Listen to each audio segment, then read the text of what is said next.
이 시대에 일어날 엘리야들이라는 제목으로 여러분과 하나님의 말씀을 나누고자 합니다. 네, 러시아와 우크라이나 전쟁이 이제 6개월째 계속되고 있는데요.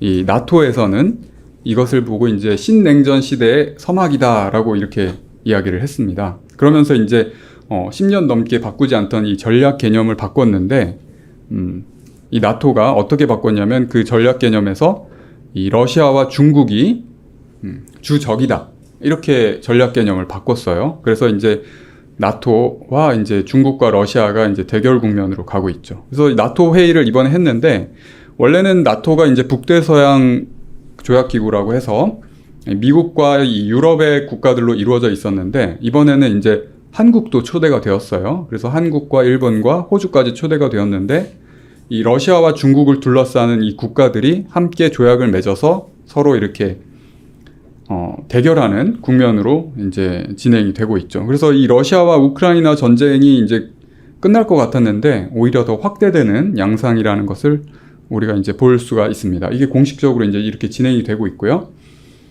제2차 세계대전의 전범 국가였던 이 독일과 일본이 이번 기회를 통해서 이제 군사력을 이제 증강을 시키고 있습니다. 그래서 앞으로 이 국제 정세가 어떻게 전개가 될지 참 의미심장한 시대에 우리가 살고 있다고 할 수가 있습니다.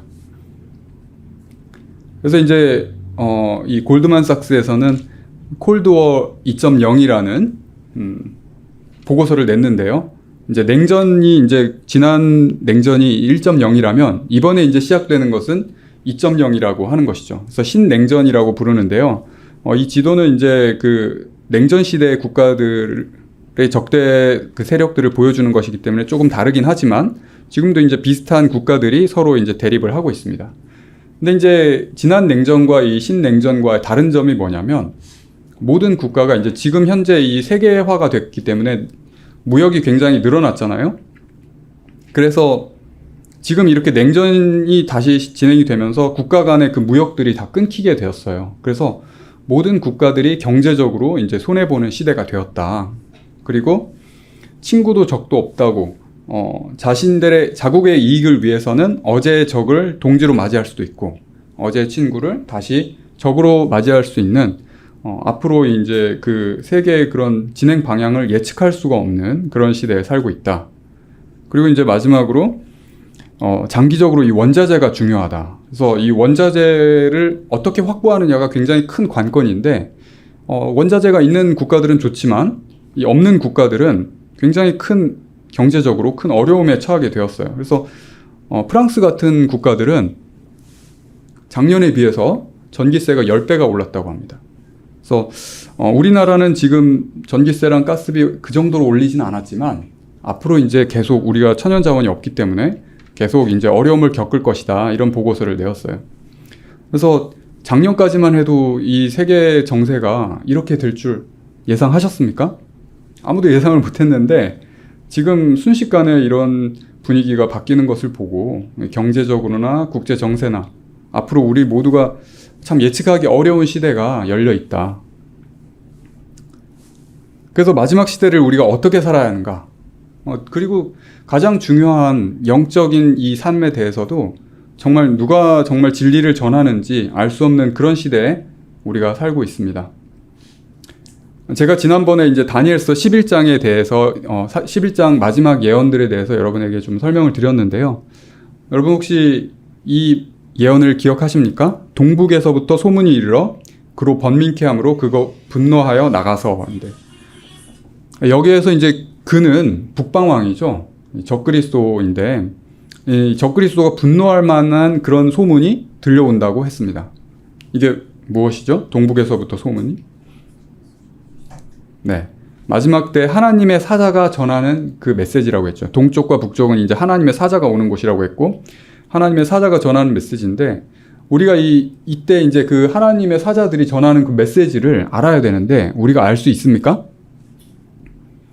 네, 알 수 있습니다. 이 말라기 4장의 구약 성경의 이제 마지막 책의 마지막 장의 마지막 절들인데요. 우리가 함께 읽어보도록 하겠습니다. 시작. 너희는 내가 호렙에서 온 이스라엘을 위하여 내 종 모세에게 명한 법 곧 율례와 법도를 기억하라. 보라, 여호와의 크고 두려운 날이 이르기 전에 내가 선지 엘리야를 너희에게 보내리니 그가 아비의 마음을 자녀에게로 돌이키게 하고 자녀들의 마음을 그들의 아비에게로 돌이키게 하리라. 돌이키지 아니하면 두렵건대 내가 와서 저주로 그 땅을 칠까 하노라 하시니라. 네, 여기 보면 여호와의 크고 두려운 날이 이르기 전에라고 했습니다. 여호와의 크고 두려운 날은 언제입니까? 네, 인류 역사상 가장 중요한 날이죠. 그리고 성경에서도 계속 반복되어서 말하는 날, 그것은 예수님의 초림과 재림입니다. 그래서 예수님께서 오시는 것을 맞이할 수 있는 그 사람들을 준비시키기 위해서 엘리야를 보낸다고 했습니다. 이 선지자들이 구약 성경에 많이 나와요. 그런데 왜 하필이면 엘리야라고 했을까? 엘리야와 같은 그 역할을 할 것이고 엘리야와 같은 메시지를 전할 것이기 때문에 그렇다는 것입니다. 그래서 이 엘리야가 오면 자녀들의 마음을 그들의 아비에게로 돌이키게 한다라는 것입니다. 그래서 자녀들, 여러분의 마음이 하나님께로 돌이켜져 있습니까? 네, 감사합니다. 그런데 더욱더 우리가 주님의 마음으로 돌이켜야 되는데 이 구원은 무엇입니까? 사실 죄가 우리와 하나님 사이의 사이를 갈라버렸잖아요. 그렇기 때문에 구원은 죄에서 회복되는 건데 우리의 마음이 주님께로 회복되는 것이 진정한 구원입니다. 우리 사람의 마음에 맞추는 것이 아니라 하나님의 말씀에, 하나님의 마음에 우리를 맞출 수 있도록 우리를 변화시키고 인도하는 것이 진정한 구원이죠. 그것을 위해서 엘리야를 보낸다고 했는데 그러면 예수님의 재림이 가까운 이 시대에도 엘리야들이 있습니까? 네, 있습니다. 그래서 그러면 그 엘리야들을 우리가 어떻게 알아보고 분별할 수 있을까? 그것은 엘리야를 보면 알겠죠. 엘리야의 행적과 엘리야의 메시지를 우리가 성경에서 확인해 보면 이 시대에도 같은 사람들이 엘리야의 메시지를 전하고 있구나. 우리가 분별할 수가 있는 것입니다. 그래서 첫 번째 엘리야를 우리가 좀 확인해 보도록 하겠습니다. 엘리야가 있던 시대에 열왕기상 16장 30절에서 31절에 이런 말씀이 있는데요. 오므리의 아들 아합이 그 전에 모든 사람보다 여호와 보시기에 악을 더욱 행하여 시돈 사람의 왕 엣바알의 딸 이세벨로 아내를 삼고 가서 바알을 섬겨 숭배하고. 네, 이 아합은 북방 이스라엘의 7번째 왕인데 그 전의 왕들보다 더 많은 악을 행했어요. 그리고 이제 이세벨과 결혼을 했는데 이세벨은 엣바알의 딸이에요. 그런데 엣바알은 그 이름의 뜻이 무엇입니까? 바알이 그와 함께 있다. 굉장히 무섭죠? 근데 이제 이 엣바알은 원래 아세라 신의 제사장이었는데 그 시돈 왕을 죽여버렸어요. 그리고 자기가 왕이 되어가지고 38년간 이제 시돈 땅을 다스렸는데 그 성격이 굉장히 포악했다고 합니다. 그래서 이세벨이 아마 그 아버지를 닮아서 굉장히 포악하고 또 바알 숭배를 굉장히 열심을 내었어요. 그래서 이제 사실 이세벨이 바알을 굉장히 숭배를 하는데 아합은 이제 그냥 따라가는 거예요. 그리고 이제 이세벨이 어떻게 했냐면 하나님을 섬기는 그 선지자들과 제사장들을 다 죽여버렸어요. 그리고 바알을 섬기는 제사장들을 다 이제 수백 명씩 세워가지고 자기들랑 이제 같이 먹는 그런 바알 숭배로 이 온 이스라엘을 이렇게 이끌었던 굉장히 악녀이죠. 성경에서 나오는. 그런 때에 엘리야가 나옵니다. 디셉 사람 엘리야가 아합에게 고하되 나의 섬기는 이스라엘 하나님 여호와의 사심을 가리켜 맹세하노니 내 말이 없으면 수년 동안 우로가 있지 아니하리라. 여호와의 말씀이 엘리야에게 임하여 가라사대 너는 여기서 떠나 동으로 가서 요단 앞 그릿 시냇가에 숨고 그 시냇물을 마시라. 내가 까마귀들을 명하여 거기서 너를 먹이게 하리라. 하나님의 그 말씀을 따라서 아합 왕에게 비가 있지 않을 것이다 라고 이제 담대하게 말하는 엘리야가 나오고 그 땅에 비가 내리지 아니하므로 얼마 후에 그 시내가 마르니라. 이 그릿 시냇가도 이제 말랐는데 비가 내리지 않는다는 의미가 무엇입니까? 네, 성령은 이른 비와 늦은 비로 이제 상징이 되어 있는데 성령께서 임하시지 않는다는 것을 이제 영적으로 상징하는 내용이죠. 그래서 이스라엘이 바알 숭배에 빠져 있는 동안 성령의 역사가 이스라엘에 없었다는 것을 뜻합니다. 여호와의 말씀이 엘리야에게 임하여 이르시되 너는 일어나 시돈에 속한 사르밧으로 가서 거기 머물라. 내가 그곳 과부에게 명령하여 내게 음식을 주게 하였느니라. 그래서 엘리야가 이제 시내가도 마르니까 사르밧에 있는 과부에게 갔죠. 이 사르밧에 있던 과부에게 가니까 그때 이 과부는 어땠습니까? 이 과부는 먹을 것이 이제 별로 남지 않았어요. 그래서 마지막으로 이 아들과 함께 떡을 해서 먹고 죽으려고 하고 있던 상황이었습니다. 근데 엘리야가 떡을 나에게 가져오라. 그래서 이제 갖다 주었죠. 그래서 떡을 먹고 하나님께서 이 과부의 그 떡과 병의 기름이 마르지 않게, 비가 내릴 때까지 마르지 않게 하셨습니다. 왜 하필이면 이 엘리야가 사르밧에 있는 과부에게 갔을까요? 이스라엘에게도 그 당시에 과부가 있었습니다.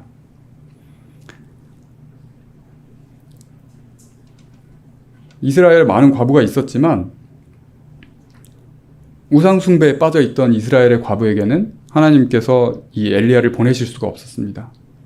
정말 모든 것이 가난해서 비참한 상태에 있던 이 사르밧 과부는 그래도 진실된 마음으로 하나님을 생각하고 있었기 때문에 엘리야를 보내셨고, 엘리야와 함께 이 떡과 기름이 마르지 않는 경험을 하게 됩니다. 떡은 이제 말씀을 상징하고 기름은 이제 성령을 상징하죠. 이 우상숭배에 빠져있던 이 시대에도 진실된 마음으로 말씀을 찾고 심령이 가난한 사람들에게는 하나님께서 성령을 보내신다는 그것을 상징을 하고 있죠. 그래서 여기서 3년을 지내다가 여호와의 말씀이 엘리야에게 임하여 가라사대 너는 가서 아합에게 보이라. 내가 비를 지면에 내리리라. 엘리야가 아합에게 보이려고 가니 그때 사마리아에 기근이 심하였더라. 네. 구약에는 이제 3년이라고 나오지만 신약에 이제 그 기간이 3년 6개월이라고 구체적으로 나옵니다. 근데 이 기간이 3년 6개월이라고 하는데 이 기간이 좀 익숙한 기간 아닙니까? 네, 예언에서 이제 3년 6개월, 한때, 두때, 반때, 그리고 그것이 이제 42달이고 1260일로 예언이 되어 있는데 1일 1년 원칙에 의해서 1260년 기간을 예언하는 그런 3년 6개월과 같은 기간이죠. 근데 역사적으로 이제 3년 6개월이라고 했으니까 이 엘리야 시대에는 3년 6개월 동안 비가 안 왔지만 이 예언적으로 이 1260년 동안은 교황권이 전성기를 이뤘던 시기고 이때 정말 성령의 역사가 임하기가 어려울 만큼 많은 이 성경의 진리가 왜곡되는 그런 기간이었습니다. 그래서 그것을 이제 상징적으로 보여주고 있죠. 그런데 그런 기간에도 오바댜라는 사람이 있었습니다. 오바댜는 이세벨이 여호와의 선지자들을 다 죽일 때 이 선지자들을 숨겨주고 떡과 물을 제공했던 그런 이 하나님의 사람이었습니다. 그래서 이제 3년 반 동안 이제 엘리야를 찾았던 이 아합이 드디어 이제 엘리야를 만났죠. 그러면서 엘리야를 보자마자 뭐라고 해요? 이스라엘을 괴롭게 하는 자여 너냐라고 이렇게 이제 비난을 하고 있습니다. 사실 이스라엘을 괴롭게 한 사람이 누굽니까? 아합과 이세벨입니다. 이 온 이스라엘을 우상숭배로 이끌었는데 이 바알 신을 섬기는 그 예배 형식은 사람의 그 정욕을 만족시키는 그런 형식을 따랐어요. 그래서 온 이스라엘이 이 우상숭배에 이렇게 쉽게 빠져들었는데 이렇게 했기 때문에 하나님께서 성령을 보내실 수가 없었고 비를 보낼 수가 없었습니다. 왜? 이대로 두면 온 이스라엘이 멸망할 것이 너무나 뻔한 그런 상황이었기 때문에 그렇습니다. 근데 여러분 이 장면은 어떻게 보이십니까? 네, 콘서트 장면 같죠? 근데 이게 월십이라고 합니다. 경배와 찬양. 오늘날 이제 경배와 찬양이 이런 모습을 띄어가고 있습니다. 이것은 정말 하나님께 드리는 예배라기보다는 사람들이 듣고 싶어하는 음악에 가사만 이제 하나님을 찬양하는 것들을 입힌 그런 모습의 찬양들이 오늘날 교회들에서 이루어지고 있다는 것이죠. 그리고 굉장히 많은 사람들이 어떤 사람의 메시지를 듣기 위해 모였는데 오래 살고 번영해라 라는 이제 말이 있는데, 이 사람이 누구냐면 조엘 오스틴입니다. 그래서 긍정의 힘으로 유명하죠. 그래서 전문 용어로 말하면 번영신학이라고 하는데요. 기복신학이라고도 하죠. 성경에 기반한 말씀이 아니라 사람들의 그런 듣기 좋아하는 세상적인 성공과 부를 약속하는 그런 메시지가 지금 기독교 안에서 외쳐지고 있는 이런 때입니다. 그래서 이런 때 이것이 잘못됐다라고 말하면 어떻게 될까요? 엘리야와 같이 기독교를 괴롭게 하는 자여 너냐, 이런 어떤 비난을, 그리고 너는 이단이다, 이런 비난을 들을 수밖에 없게 되겠죠. 그래서 엘리야의 대답은 무엇입니까?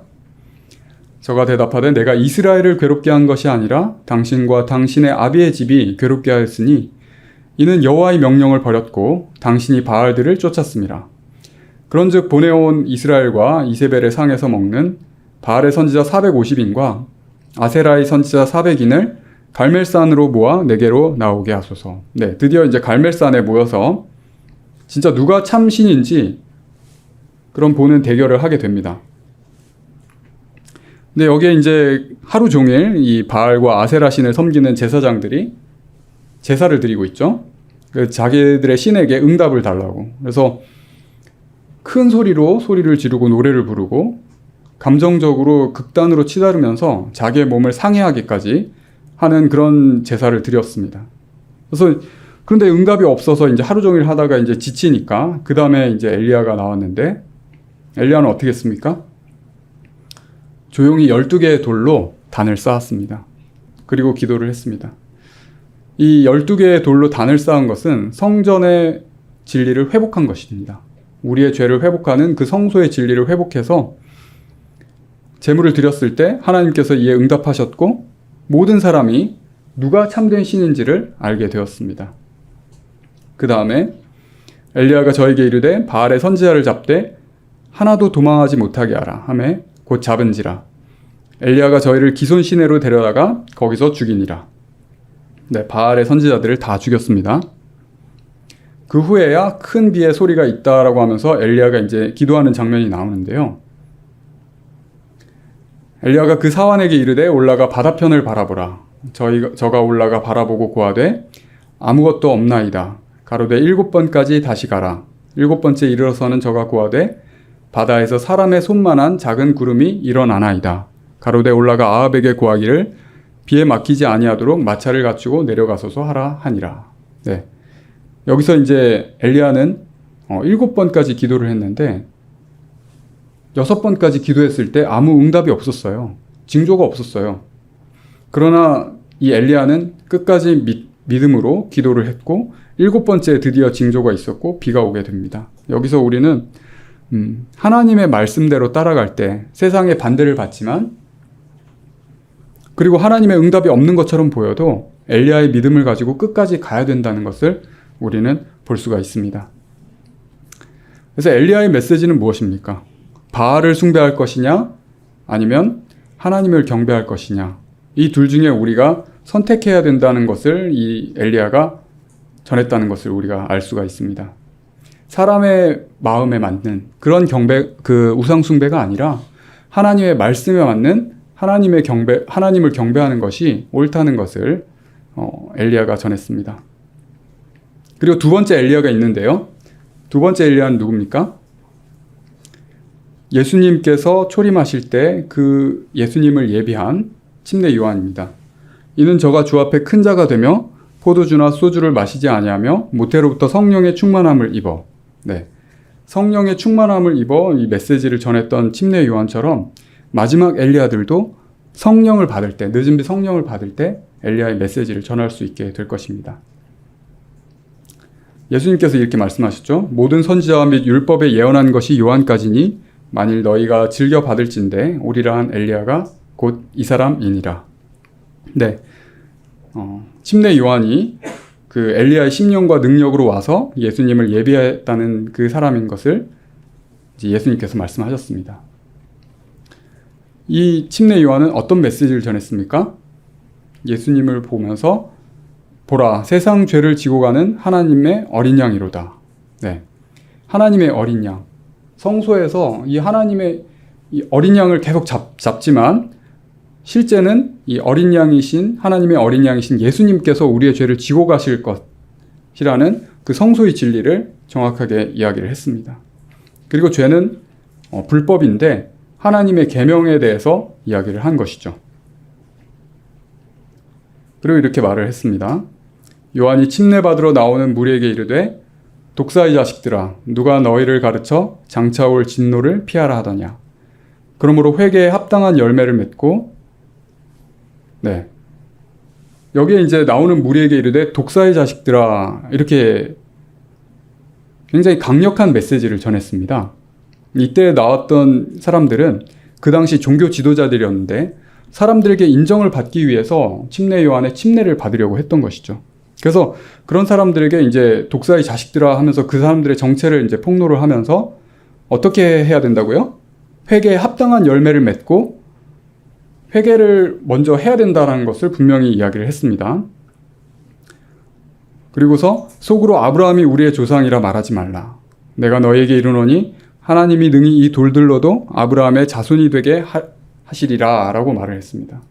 그렇기 때문에 어떤 혈통적으로 아브라함의 후손이라고 해서 무조건 구원받는 것이 아니라 정말 회개에 합당한 열매를 맺는 사람들이 실제로 아브라함의 자손이 될 것이라는 것을 분명히 이야기를 하신 것이죠. 그래서 침례 요한은 이 헤롯에게 뭐라고 했습니까? 헤롯의 잘못을 정확하게 지적을 했는데 그 당시 헤롯은 그 자기 동생의 아내를 헤로디아를 취해서 아내로 맞이했습니다. 십계명은 관계에 대한 계명입니다. 이 사람과 사람 사이의 관계에 대한 것과 하나님과 사람 사이의 관계에 대한 그 계명들이 있는데요.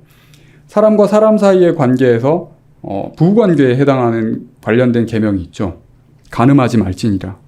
이 간음을 했다는 것을 이야기를 하면서 이 헤롯이 회개할 것을 지적을 했습니다. 이 불법적인 관계에 대해서 이야기를 한 것이죠. 그 결과 침례 요한은 어떻게 됐습니까? 감옥에 갇히게 되었습니다. 그런데 이 장면은 마지막 때에 있을 불법적인 연합에 대해서 우리가 생각나게 합니다.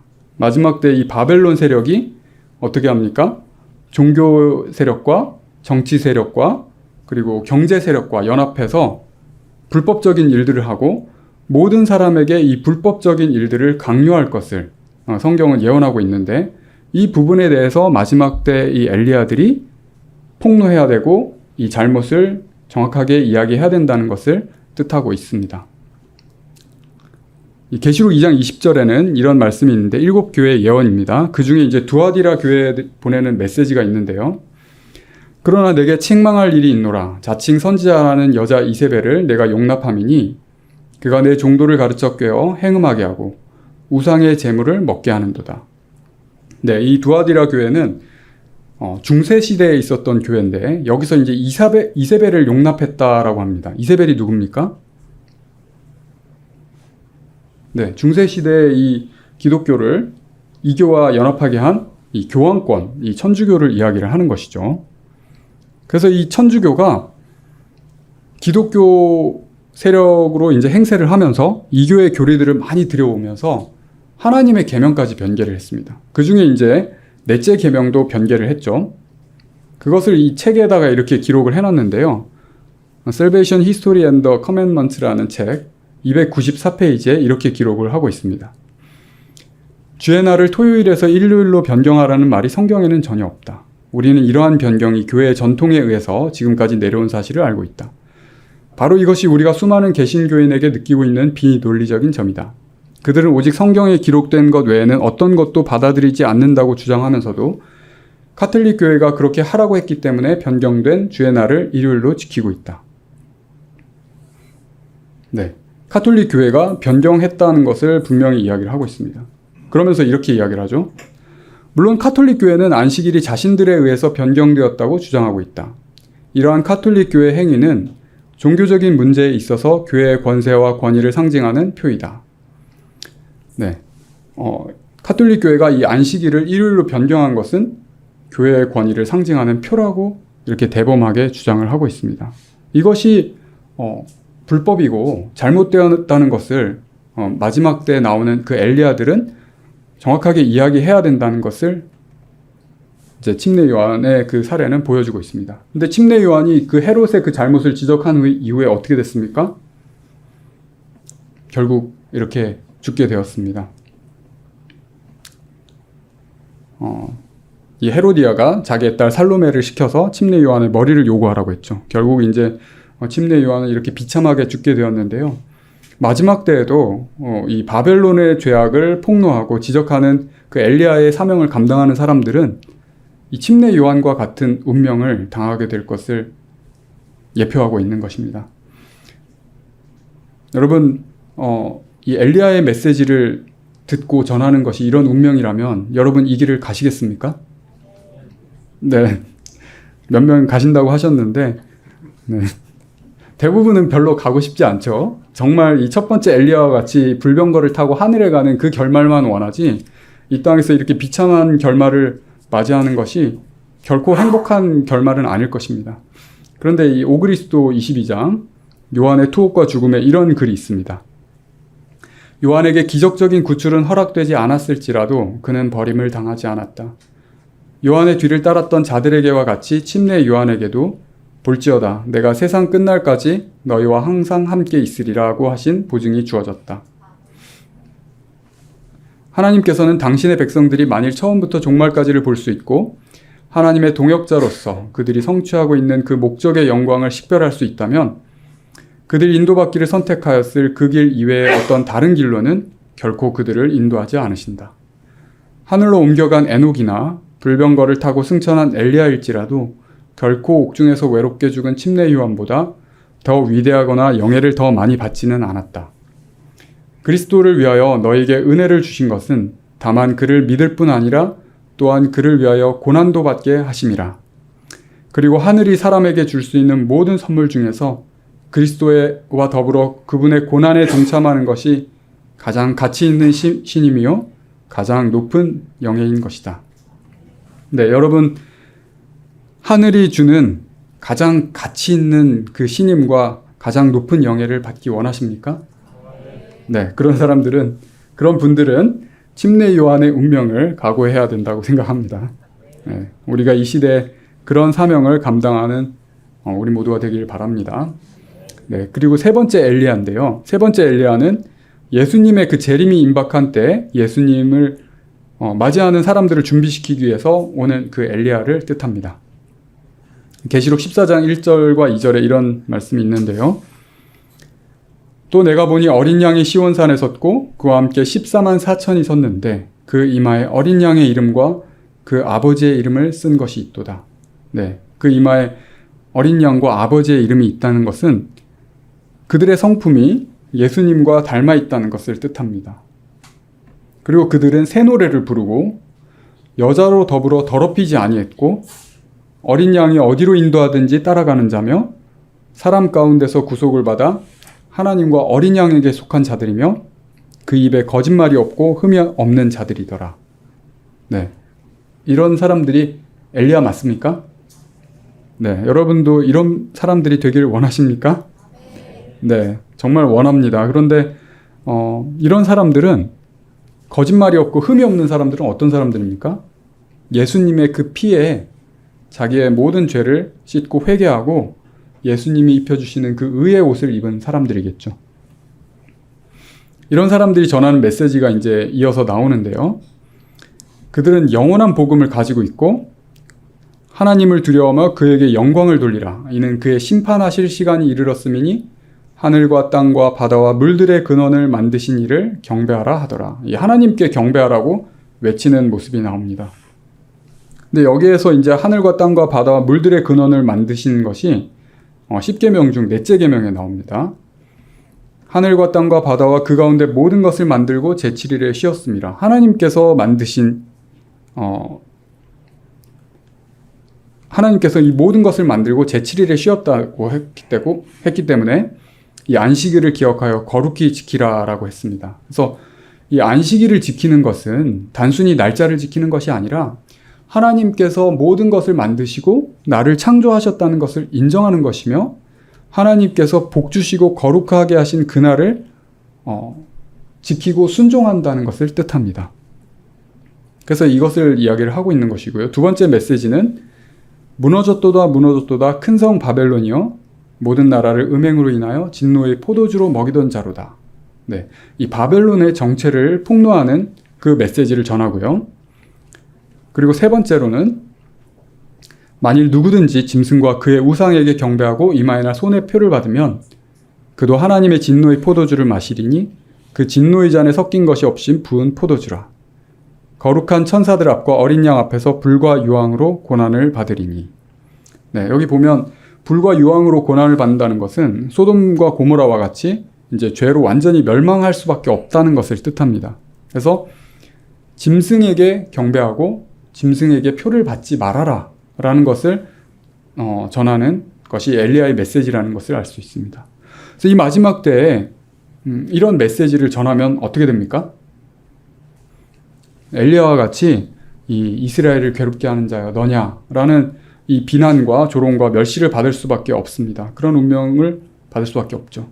그래서 예수님께서 이렇게 말씀하셨습니다. 내가 불을 땅에 던지러 왔노니 내가 세상에 화평을 주려고 온 줄로 아느냐?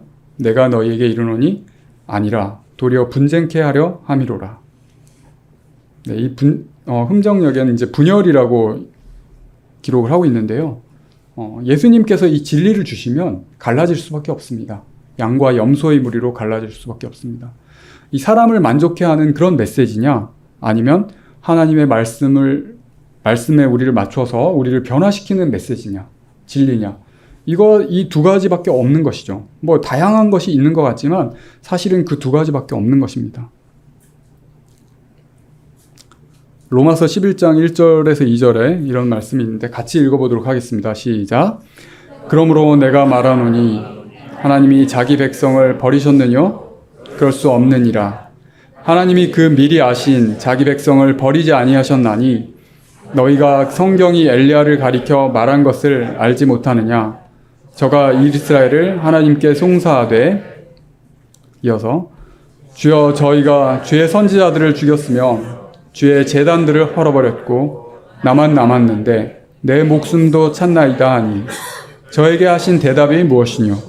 내가 나를 위하여 바알에게 무릎 꿇지 아니한 사람 7천을 남겨두었다 하셨으니 그런즉 이와 같이 이제도 은혜로 택하심을 따라 남은 자가 있느니라. 온 세상이 우상숭배에 빠져 있고 바벨론의 그 뜻대로 진행되는 것 같지만 하나님께서 이 남겨두신 남은 자가 있습니다. 이 시대에도 남은 자가 있습니까? 네, 우리 모두가 이 남은 자들이 되기를 바랍니다. 이 마지막 엘리야들의 메시지를 정리해보면 이렇습니다. 회개하라. 하나님의 계명을 회복하고 우리가 계명에 어긋나는 것들을 회복해야 된다는 그런 메시지를 전합니다. 그리고 영원한 복음을 전하고 성소의 진리를 회복을 합니다. 그리고 바벨론의 정체를 폭로합니다. 그리고 심판의 메시지. 하나님을 경배할 것이냐 아니면 짐승을 경배할 것이냐 이것을 이야기를 하면서 하나님을 경배하지 않으면 멸망이 있다는 것을 이야기합니다. 그래서 이 네 가지 메시지를 전하는 것이 엘리야의 메시지인데요. 여러분 지금 이 시대에 오는 그 엘리야들을 분별할 수 있겠습니까? 네, 뭐 지식적으로는 당연히 분별할 수 있겠죠. 그러나 이 말씀을 따르는 그 결과들은 어떤 면에서 인간적으로 볼 때 굉장히 가혹하고 어렵습니다. 그래서 이런 말씀을 따라서 간다는 것은 정말 쉬운 일이 아니고 정말 말씀과 기도로 주님과 동행하지 않으면 갈 수가 없는 그런 메시지입니다. 이 엘리야가 굉장히 강한 것 같지만 이런 일이 있었습니다. 저가 이 형편을 보고 자기를 죽인다고 하니까 그 생명을 위하여 도망하여 스스로 광야로 들어가 하룻길쯤 행하고 한 로뎀나무 아래 앉아서 죽기를 구하여 가로되 뭐라고 했죠? 여호와여 넉넉하오니 지금 내 생명을 취하옵소서. 나는 내 열조보다 낫지 못하나이다 하고. 여러분 이런 경험 있으십니까? 네, 진리를 따르다가 난 너무나 부족하고 연약하고 이 길을 가기가 너무 어려우니까 자 정말 여기서 넉넉하니까 이제 저를 죽여주십시오. 다 포기하고 싶을 때 있습니까? 네, 있습니다. 그럴 때 하나님께서 어떻게 하셨습니까? 그래, 잘 죽어라 이러면서 죽였습니까?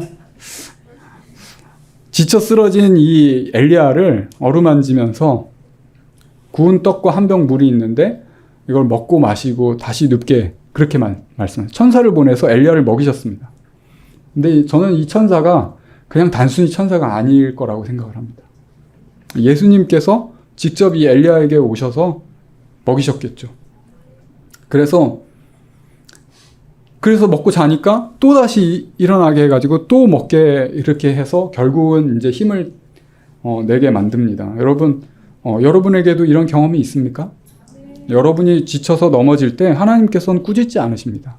끝까지 우리를 기다려주시고 사랑으로 입히시고 먹이시고 인도하십니다. 이런 사랑의 하나님을 경험할 때 우리가 이 마지막 때 그 엘리야의 메시지를 따라서 갈 수 있고 또 우리도 엘리야의 메시지를 전할 수 있게 되는 것입니다. 우리 모두가 이 마지막 때 엘리야의 메시지를 전하는 진정한 하나님의 종들이 되길 바라며 말씀을 마치도록 하겠습니다. 기도하겠습니다. 사랑이신 하나님 아버지, 참 이 세상이 어디로 어떻게 가는지 저희가 알 수 없는 이 시대에 살고 있습니다. 주님의 진리가 인기가 없고 사람들의 반대와 핍박과 비난을 받는 이 시대에 저희들이 주님의 진리를 깨닫게 하시고 여기까지 인도하여 주시니 감사합니다.